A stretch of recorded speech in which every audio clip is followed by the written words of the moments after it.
everybody. This is my daughter Irina that you've heard me talk about. She was born in Ukraine and lived there until she was 12 years old. We adopted her at that time, and she's now 23 and has lived here ever since. But she still has family in Ukraine that she talks to on a regular basis, and she has a lot of close ties with Ukraine. So she's going to talk to us a little bit about the country and just answer the questions that you guys submitted at the beginning of the semester. So go ahead, I guess, and tell us your name and where you're from in Ukraine. Hey, I'm Irina Nicholson. I was born in the south part of Ukraine, in a little town called Kiliya. Yeah, it's very small. Close to the Black Sea, Yes. right? And also close to Odessa. Well, yeah, and really close to Romania. Romania. Okay, so how are Christians treated? Are they persecuted or are they supported? I wouldn't say they're persecuted. Ukrainians, it's like they're Catholic, or Orthodox, and it's kind of like Catholics. Yeah. There's a lot of ceremony and big fancy robes and things. Yes. Yeah. You go to church maybe on Sunday, and then I would say the busiest time in church is for Easter, because you have to get up early in the morning and you take your little cakes that you make and your eggs and you take it to church and they sprinkle it with holy water. So yeah, but if you, well, I guess the next question. Yeah. So they don't persecute Christians, and in a sense they would even call themselves a type of Christian. So they're not anti-Jesus Christ, but their religion is kind of closer to Catholicism than it is how we worship. How easy or hard is it to share the gospel with others? Is it dangerous or difficult? I wouldn't say it's dangerous. It can be difficult because people have lived in their own way for so long, and that's how they know it to be, and that's how they live. Sometimes they might accept it, and then sometimes you say, well, you already know that, and move on. So. Yeah, Ukrainians are really hard workers, and so the idea of salvation or something being a gift that is freely given rather than earned is something that's hard for them to grasp. But again, they're not hostile to the gospel or to people who share the gospel. Are there things that people do in the U.S. in their everyday lives that would be found totally strange where you're from? Well, one of the things I would say is going out to eat. That's a big thing, especially where I'm from. It's such a small town. Yeah, you grow everything from your garden and you make everything at home. So that's kind of very different. I would say for the first couple of years here, it was hard for me to go out to eat with my family, and yeah, we had a hard time with that.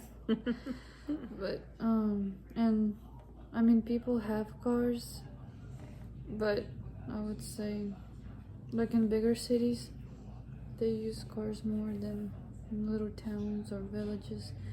It's more like we use moped and bikes everywhere, so. Or walking is a very, like here, even though Kroger from our house is 5 minutes away, I wouldn't be able to walk because there's a lot of traffic and stuff like that. But the grocery store can be 20 minutes away and people will walk back and forth. So, yeah. Wow. What is your favorite food from your country? Well, there's a soup called borscht. It's very popular and I still like it. What's it made of? Beets. You put beets in it, carrots, potatoes, and you can put chicken or pork in there. Yeah. And I like fruit during summer because it's all like you can pick it off a tree and just eat it like that. So that's good.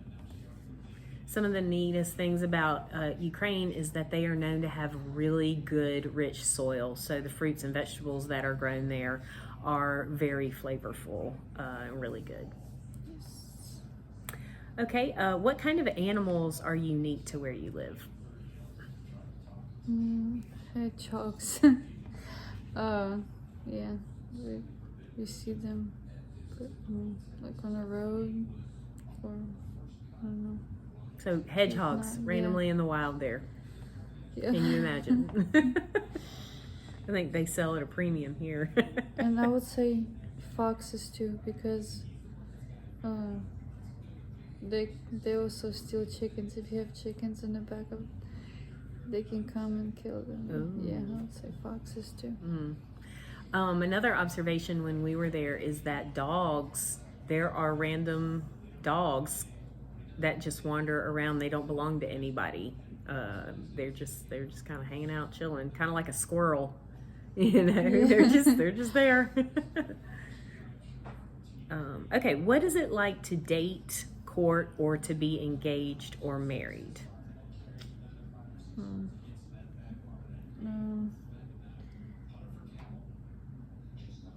Well, I wouldn't say they court. I would say they just date. And then pretty much like in America, if you like each other and they start dating and then they might get engaged. So I haven't experienced that, so I don't know. But they don't it's have pretty really much same. arranged marriages. no. It's you meet somebody, you date, and then maybe get married. What are the gender roles like as far as, we talked to the family from India and they said that it's a very male dominated country. What do you think about Ukraine? Is it? I feel like it's both ways. Yeah. Yeah. It's not. How do they view roles of like homosexuality, LGBTQ, things like that, transgender? That's not very popular thing there. Maybe in bigger cities they have that, and even if they do have it, it's not a lot. And we don't celebrate it. We don't like that's not something. Yeah, I don't know. What are the views on different races in Ukraine? We don't have many races there. So I would say like it's not as big thing as here. We have like gypsies there, and sometimes people can make fun of them because they're darker a little bit, but that's not as big thing there as it is here. Yeah, so there's much less racial diversity in Ukraine, but and maybe it's because there's less racial diversity, I don't know, but I was talking to her cousin and he was talking about how strange he thought it was for us in the United States to make such a big deal of people's races. Like he doesn't understand why we discriminate against people according to race and why it's talked about so much. So interesting. What are some popular activities or games that y'all enjoy? I would say games, activities, I guess soccer.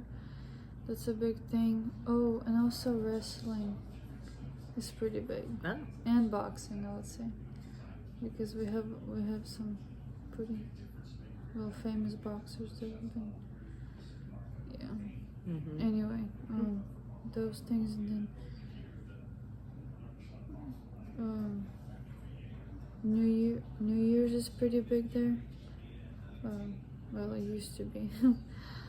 Ever since the war started, like you can't do fireworks and stuff like that, but New Year's is a pretty big thing there. So Yeah, so, and when she mentions the war, most of y'all may know what she's talking about, but February 24th, 2022. February 24th, 2022, Russia invaded Ukraine and started an all-out war. And so their lives have been very different since then. And one of the things she's talking about is this. So in Ukraine, traditionally, New Year's was a bigger holiday than Christmas was. And when we were there, they would stay up till all hours of the morning shooting very, very loud fireworks. It was a huge celebration. But now, what were you telling me? Because of the war, and they have I think after either 10:30, I believe, or 12. I don't know which time it is, but it's called Komendansky Chas, which is like you can't be outside and like walking around, or like not a lot of action outside, because you can get arrested, or because So it's basically a curfew. Yeah. And if you're found outside after 10:30 at night, you can be arrested. And it's meant for their safety, but very scary, and it hinders some of their celebrations. So yeah. What is clothing like in your country? I would say Ukraine is pretty modest. And Ukraine has a popular traditional piece of clothing. It's called vyshivanka. It's like a White, flowy. white, it can be any color, but it has like embroidered stuff on it, on the sleeves, and then you wear like what is this called? Like a flower headband. Yeah, and then like red beads and a bracelet and stuff like that. But I would say Ukraine's pretty modest. Ukraine has a proud, rich culture, and especially now that they have been under attack by the Russians for the last 3 years, they've become even more proud of their heritage and where they come from. You want to describe what their flag is and what it means? The flag is blue and yellow. The yellow represents the wheat, because we do have a good and rich soil, like Mom said, and like we have a lot of wheat, and that's part of the flag, and then the blue is the sky. So, and then we have a symbol. I have to find a picture of it. I'll find a picture and show it. It's like a 3 sharp teeth thing looking, but it means freedom, and like you can, if you look at it, that's what it is. So Well, thank you for telling us more about Ukraine. I hope y'all enjoyed that, and thanks so much.